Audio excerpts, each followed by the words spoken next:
Have you ever wondered why the Bible contains two different creation accounts, conflicting genealogies, and completely different versions of the same events? Most people assume these are copying errors or signs of unreliability, but what if I told you these contradictions were intentional? Part of a brilliant editorial strategy that made the Bible one of history's most successful texts. I'm Dr. Michael Harrison, and I've discovered what I call the editorial miracle of biblical composition. The contradictions you've been taught to explain away or ignore are actually the key to understanding why the Bible has remained relevant for thousands of years. Here's what actually happened. The Hebrew Bible wasn't written by one author in one period. It's a masterful compilation that preserved competing traditions while creating a unified narrative. The editors didn't eliminate contradictions. They used them strategically to create a text that could adapt to different circumstances and audiences. Take the creation accounts in Genesis. You have the 7-day creation story where humans are created last, and immediately after, a completely different account where Adam is created first, then animals, then Eve.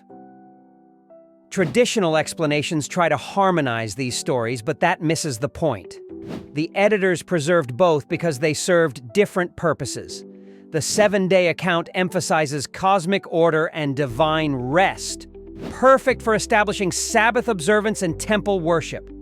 The Garden of Eden account focuses on human relationships and moral responsibility, ideal for teaching about sin, redemption, and individual accountability.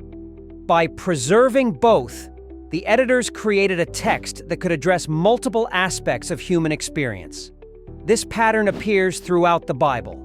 David's genealogy differs between Samuel and Chronicles because each version served different political and theological purposes. The conquest narratives in Joshua and Judges contradict each other because they were written for different audiences with different needs. The flood narrative actually preserves two different versions woven together. One where Noah takes 2 of each animal, another where he takes 7 pairs of clean animals. Rather than choosing one version, the editors combined them, creating a richer, more complex story that could serve multiple purposes. The editors weren't careless, they were brilliant. They understood that religious texts need flexibility to remain relevant across changing circumstances. By preserving multiple perspectives, they created a document that could speak to different situations while maintaining core identity.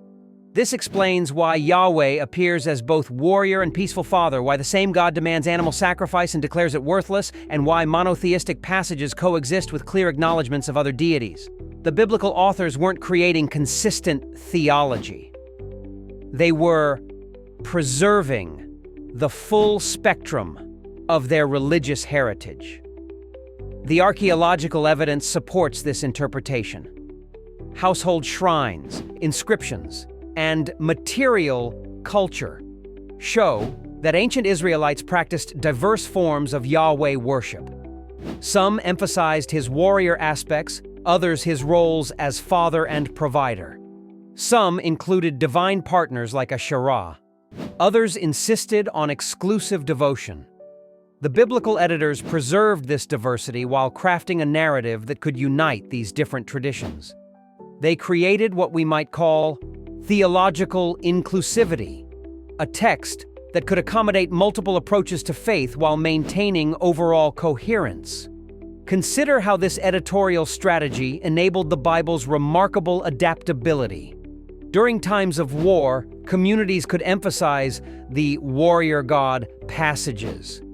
During peace, they could focus on the loving father imagery. During exile, they could turn to passages about God's universal sovereignty. During restoration, they could emphasize covenant renewal. This research reveals the Bible as a sophisticated literary and theological achievement. Rather than being a simple collection of ancient writings, it's a carefully constructed document designed to preserve religious heritage while enabling adaptation to new circumstances.